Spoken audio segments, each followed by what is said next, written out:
What's Hawkin? What's Hawkin? It's your boy Tay P, aka Tay SN, here to discuss what we've been waiting for all training camp, which is Hard Knocks by HBO. Um, Before we get into that, thank you anyone who is currently following us on any of the bevy of social medias out there, whether you're following us here on the channel. If you're not, please click that subscribe button here on YouTube, on Facebook, Instagram, X, TikTok.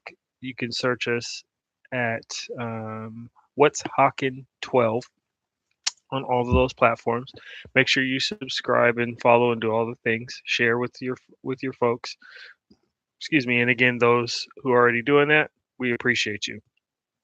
Before we get into um, like breakdowns and reactions and takeaways from the episode that premiered yesterday. Just wanted to bring everyone up to speed on some things. If you haven't noticed or weren't aware, we are running a campaign on social media called Meet the Roster.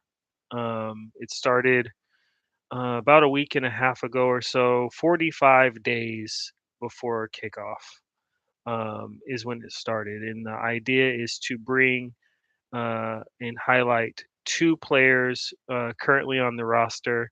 As we know, there's 90 players on the roster. That's going to cut down to 53.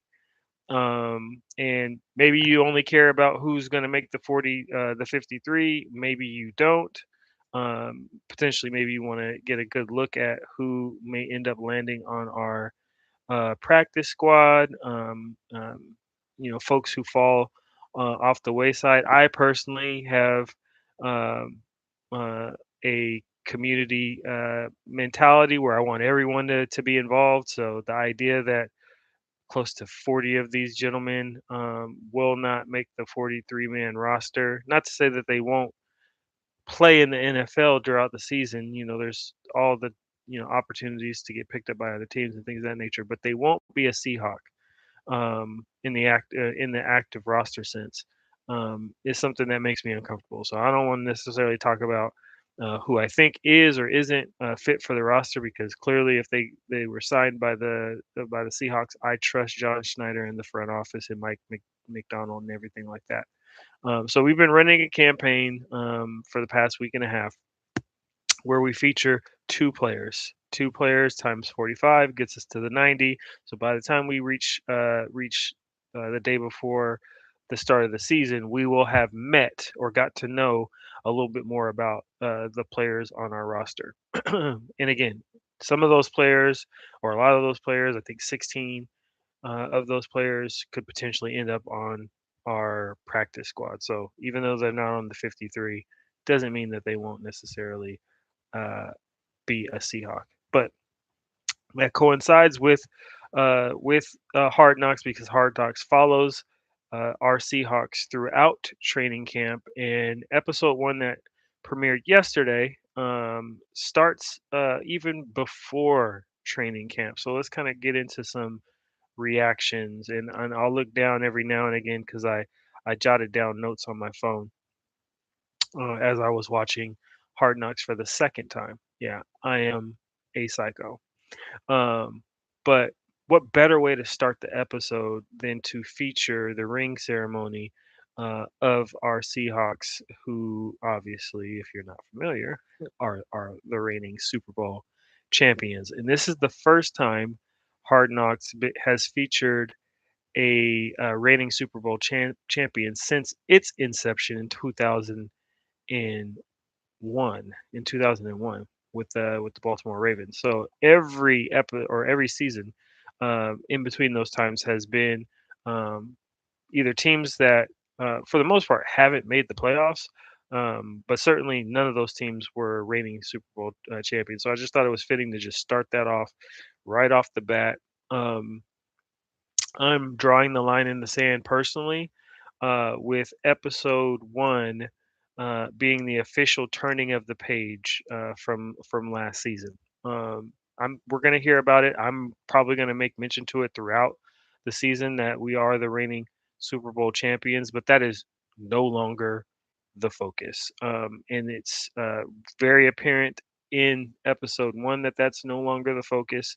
And the best way to make sure that we at least pay homage to what a great season last season was is to show the ring ceremony. But then training camp starts, and some key takeaways right off the bat. And if you've um, maybe tuned into other reaction videos, this might be a little bit of a regurgitation to other things that may have been said on other platforms. But I'm a Seattle native, born and raised, and I've always told people that are not from here that the best kept secret in the country is summertime Seattle. When you get to July, August, September, when you get to where we get some consistent sunshine, which has over the past few years, maybe global warming is a part of that, has started sooner and sooner. Like our springs have felt a little shorter over the past few years. But I'm not one to shy away from from the sunshine.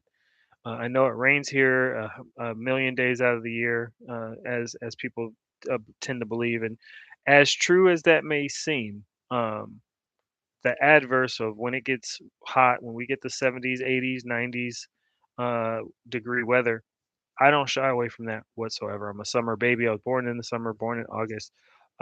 So this is just my time of year in general, but specifically in Seattle, it's the scenery is just beautiful. The vibe in the city is completely different when the sun comes out. I just love Seattle. So for for the episode to kind of non-verbally give that kudos by just showing the background and showing all the things. I mean, shout out to Seafair Weekend. The Blue Angels definitely made a feature in the first episode. Just Seattle, summertime Seattle, beautiful. So, if for no other reason um, to feature the Seahawks on Hard Knock, it's certainly so that the world can learn that this is a great place to be in the summertime. But aside from that, and again, forgive me for putting my head down. I'll keep looking up, and I just want to read through my notes. Um, in the ring ceremony. Um, When it cut to Sam Darnold opening his box, he fumbled the ring. The ring fell out of the box, and I just thought that that was one a little poetic considering how much flack Sam Darnold gets for his turnovers, or at least last year leading the league in turnovers. Um, and I want to we'll touch on that, not in this episode, but we'll touch on that as we start to get closer to the start of the season, because I'm going to do predictions and and all that type of stuff, um, players to watch, and narratives to kill, all that type of stuff. And Sam Darnold will be a part of that. But I just thought it was fitting. I feel like um, it'll start to become fuel, if it hasn't already been, fuel from the trolls and the NFC West. Your Winers fans, your Lambs fans. Don't really hear trash talk from the Cardinals fans, and why would we? Because they know what it is. I feel like that moment in our Hard Knocks would be fuel for those out there that found. I just found it funny. Um, but the theme was, turning the page, building a new team is the goal. I think Mike McDonald, and I don't want to misquote him because I have certainly have Mike McDonald quotes throughout my takeaways, but he made mention to seeing how what can this 2026 team be? How big can we become? How long and how far can we take this journey? As the new team, because this is truly a new team, despite the fact that almost 90% of our snaps from last season from a starting position are returning. Right, all this hoopla on the turnover, we literally lost 5 players to free agency total, 5 players, and somehow the sky is falling in the eyes of national media when it comes to the Seahawks. But nonetheless, turning the page. Um, I really enjoyed John Schneider, uh, uh, making mention to the um, Devin Witherspoon contract negotiations and kind of checking Ian Rappaport, the ESPN reporter, in what he reported um, in regards to Witherspoon turning down a contract offer, being highest paid, something to that matter. I didn't really uh, catch the news personally, but the takeaway for me is that obviously what was reported wasn't accurate and potentially could create confusion um, in regards to the actual negotiations, and that's one of the things that makes not just football but sports in general a little bit um, or uh, a lot different than other industries in regards to business. A lot of business is done behind closed doors. You don't necessarily hear news about other industries, their business deals while it's in the negotiation phase. When company X buys company Y, um, the only time you hear about it is when the deal's already been done. You don't necessarily hear about the negotiations, and there certainly aren't reporters out there bringing attention to misnomers. So I just thought that was interesting, and to also call out the fact that this is obviously a contract negotiation um, where Devin Witherspoon has all, I wouldn't say leverage, but he has all, and I won't say the right, but I mean, he does have the right to hold in. Um, we've seen it recently, or we're seeing it this season, even with other free agents or potential free agents, or players in their last year of their current contract. Most notably, last year in Hard Knocks, if you remember, it featured the Bills. And James Cook was he was in the facility, he was at the training camp, but he wasn't practicing because they were actively in a contract dispute. Like they were far off on the numbers, they being Cook's representation in the Bills. Eventually, they obviously got the deal done. He joined practice, and for all intents and purposes, he had himself a great season. Devin Witherspoon's doing none of that. He is practicing. You see him in the episode, mic'd up, talking, trash as he normally does, hyping up his team, um, and even calling out the defense when things weren't going well. He's active. He's an active participant. Um, he even had um, a portion of Hard Knocks where they sort of had him driving, and he was just talking about his role as a cornerback and you know wanting to be paid, but also making a note to say that that's not necessarily his focus. His focus is on winning football, which is sort of like the script that you hear from players, right? It's the right thing to say, but he's living his raps, right? Um, he's actually practicing, even though, for all intents and purposes, he has the right to hold in. So I thought that was a key takeaway. Um,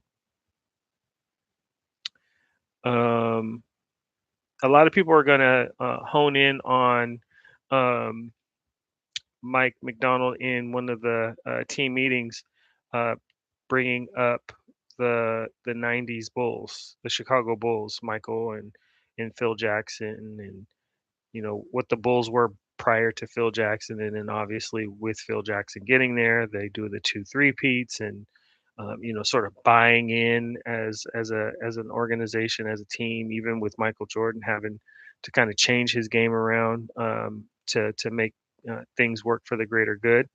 All great points. I'm not even refuting anything, but the key takeaway from that is that's reflective on the Seahawks. Literally, the secret sauce with why the Seahawks were as good as they were last year is the connectivity with the team.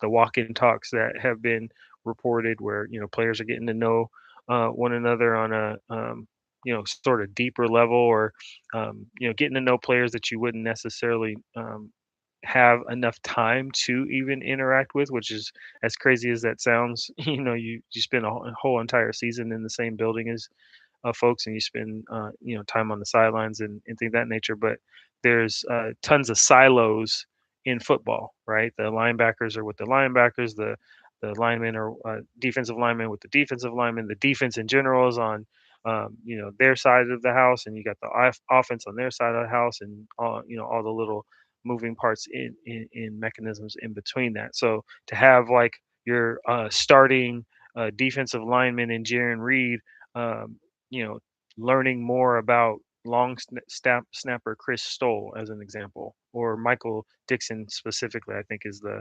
example that I remember hearing about, where they did a walk and talk and they learned so much about one another. And although they kind of never take the field together, um, that connectivity starts to just, it starts to spider web, right, and get bigger and bigger, better and better, and that connectivity is unmatched. And so the point that I'm bringing up is that that was the point that Mike McDonald was making, bringing that reference of the 90 Bulls. Um, Kind of a staple, and moving on, kind of a staple in Hard Knocks, at least from my observation, is um, there's always a coach or multiple coaches who are, they're in their meeting rooms with their group, where there's the linebacking coach, the cornerbacks coach. In this case, it was Thomas Hammock, the excuse me, the running back coach. They had a segment with the running back room, and I did a count of the F bombs, because for whatever reason coaches just have to drop F bombs when getting their point across. And I personally, I, I'm, I'm built for that. If that's how you have to communicate, so be it. I don't necessarily speak that way. My vocabulary is a little bit more vast than that, although I can appreciate the color and spice that certain four-letter words can add to a sentence. But I counted 17 F bombs in that segment, and I want to say that segment was probably about 2.5, 3 minutes long, maybe, of him, discussing the importance of the running back room. I just thought that was hilarious. Um, uh, Last couple of points, and I'm not necessarily going in chronological order, but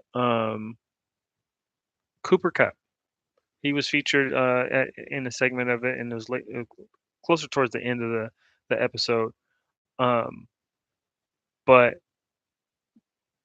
what it highlighted to me was like a little bit of a story time for you guys. So in free agency last year, Cooper Cup was a player that I was advocating that the Seahawks should sign, like in my social medias and among my friends groups and things of that nature. And it was kind of a mixed bag on the type of response I was getting. Some people were, curious to know why I thought that. Some people were completely against it because Cooper Cup's best years are and have been behind him. Um, and my argument, or my reasoning on why I wanted Cooper Cup to become a Seahawk, is because of the stability that he could bring specifically to the wide receiver core. Since we were obviously going so young, getting rid of Tyler Lockett and DK Metcalf in such quick fashion. Um, but just overall, like the wealth of knowledge that Cooper Cup has, having not only been a Super Bowl champion and a Super Bowl MVP, but coming from one of our key rivals, like there's too much knowledge that he can provide to the Seahawks organization to make us better, um, not only against our division rivals, but just overall. And to see how he was featured in Hard Knocks for this season affirmed how I felt last season. So, I when the news broke that he was signing with Seattle, that was one of those I remember where I was moments. So, last summer, um, or it wasn't even summertime. It was still spring, because school was still in. I was on my way to pick up my youngest son from school, and I take the same route to get to his school at the time. Um, and coincidentally, I was coming up to a stop sign while at the same time my phone that was mounted on the phone holder, um, I just happened to look and I saw a Seahawk alert. And since I was coming to the stop sign, because I am a responsible driver, I clicked on it, and um, the wallpaper of the news, broke. It was, like a photoshopped picture of Cooper Cup in Seahawks gear, and signed with Seattle, 3-year, $45 million deal, and I went ballistic. Uh, for one, I was predicting that was where he should come here, and two, um, I felt like he was bringing all that value with him. And obviously, hindsight's 2020, so we know the type of impact that he made throughout the season on the field. Not anything to cry home to mom about. But this feature in Hard Knocks yesterday just affirmed exactly why I wanted him to sign, because he was like coaching up the younger players. He even saw him in the quarterback meeting, in addition to the wide receiver room, and kind of dissecting information. I think even one scene, he may have been in Mike McDonald's office, and him and McDonald were talking, and Mike McDonald just has like a light bulb moment and fist pumps him, and it was like, why didn't I think of that? Like he's seemingly coaching the coach. Like the wealth of knowledge that Cooper Cup has, and has been open to share, is just invaluable, like priceless type of stuff. So I thought that was pretty cool. Um, there were two specific quotes from Mike McDonald that I wanted to highlight. Um, the first quote was when he was wrapping up his speech after the first practice of training camp, the 90-minute practice, padless practice. He's talking about what transpired in the first practice, and then what's to expect in the next practices, right? Stacking and getting better, um, and he says, quote, "That's all we're worried about. Actually, excuse me, that's all we're focused about. We're not worried about anything." Um, one that shows me how aware Coach McDonald is when it comes to the importance of words. Words are important. You can say sentences almost identical, change just one word, and the sentence can completely be misconstrued or mean something completely different, um, or carry a completely different tone, sometimes intended, sometimes unintended, just by changing one word. So I think that it's important. Um, to use specific language. This is just me in general. Use the words that you mean, say what you mean what you say. Um, and Mike McDonald caught himself, because it's so easy to use terminology that's commonplace, it's normalcy, to say, oh, I'm not worried about that. Well, what does worry actually mean? And that's not something that you actually want to uh, reinforce to your football team. You don't want to worry. You want to, be aware. You want to show concern. You want to focus. Right. All words that, for all intents and purposes, could mean the same thing in what he's intending on conveying, but those words carry very different meanings. So I thought that was a pretty phenomenal um, observation, and then one that's just it's just gonna always bring my heart joy whenever we're able to take shots, um, and not taking shots for the sake of taking shots, but just it's just truth that you cannot deny. Mike McDonald says, and this was when they were getting ready for their first padded practice. He says, "quote Last time we put on pads was in San Francisco," and I know we've heard it, right?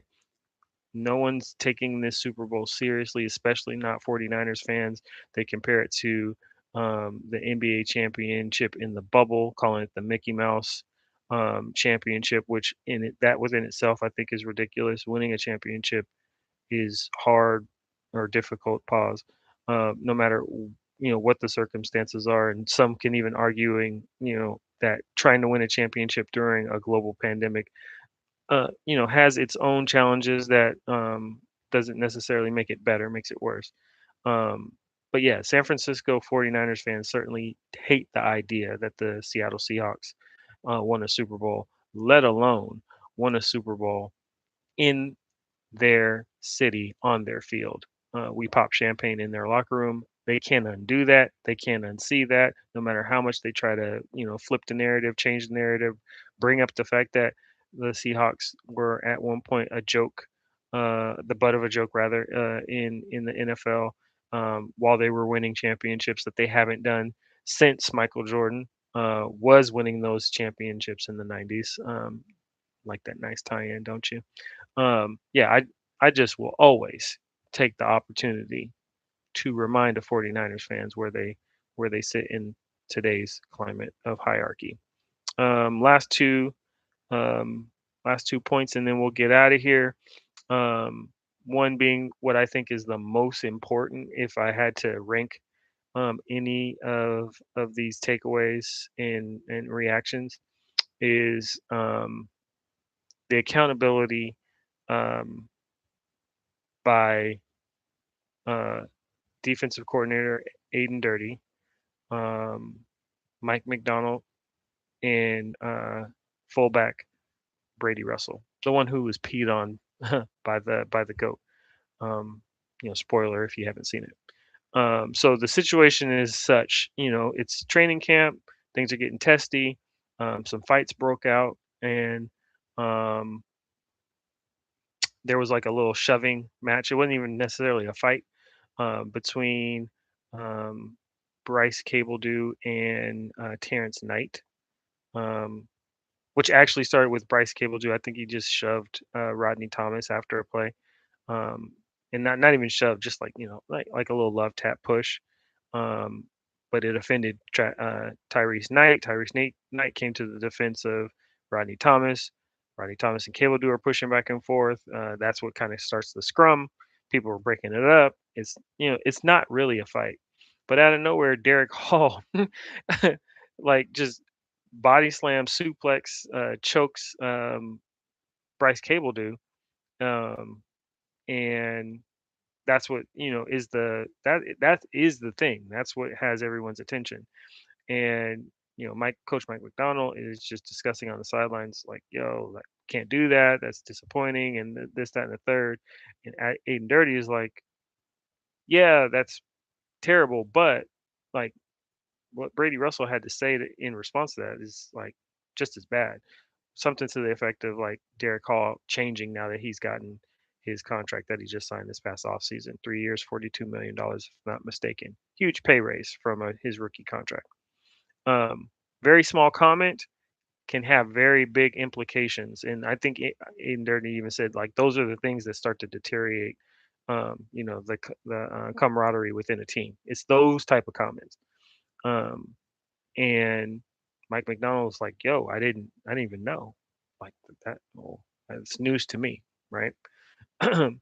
And that conversation doesn't just stay with the coaches. Mike McDonald goes to Brady Russell and explains like, "Hey, I get it. You're defending your teammates and all the things, like, but you crossed the line with that comment, and the level of accountability that Brady Russell had. Like even before Mike McDonald got to that statement, he was already, like, yes, coach, yes, sir, that sort of thing. And you even see like Derek Hall and Brady Russell, they cut to a scene. And of course, it's movie magic. So this editing could have been like them shaking hands even before practice, but the scene cuts to them, hugging it out.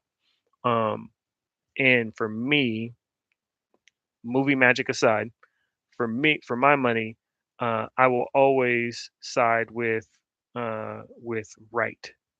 And what I mean by that is, was um, Bryce Cable do right to shove, um, in this case, Rodney Thomas?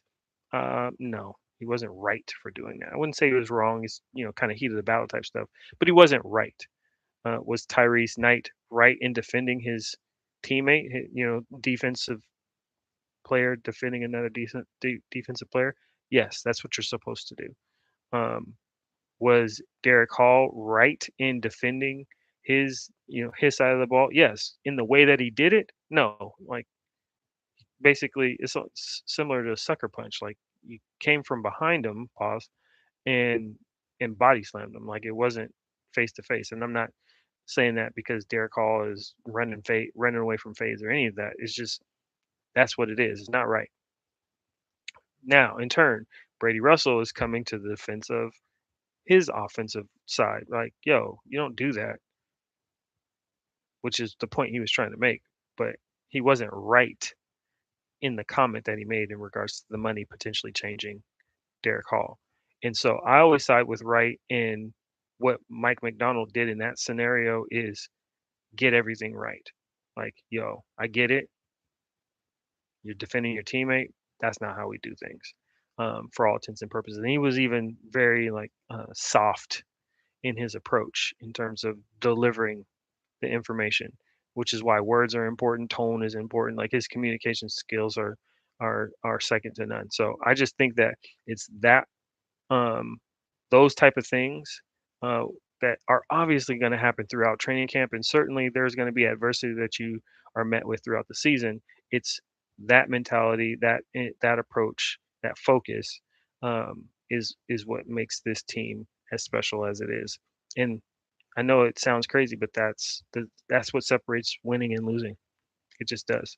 So if there's ever a reason why I uh, am such a fan of not only the Seahawks but specifically this roster, it's because of that. Because adversity and trouble and testing and temptation, all those things are just opportunities for you to show and prove who you really are.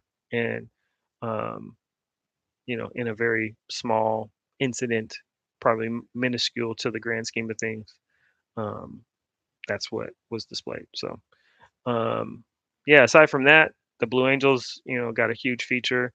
Nothing makes my heart, more full than Seattle being put on the map. And although the Blue Angels are not Seattle, they are a huge portion of Seafair. If anyone from Seattle, you talk to anyone about Seafair, Blue Angels is going to be one or two on the list of things that they make mention to. So, um, and it coincide with the narrative of the Seahawks taking flight this season. So it was a great way to end the episode.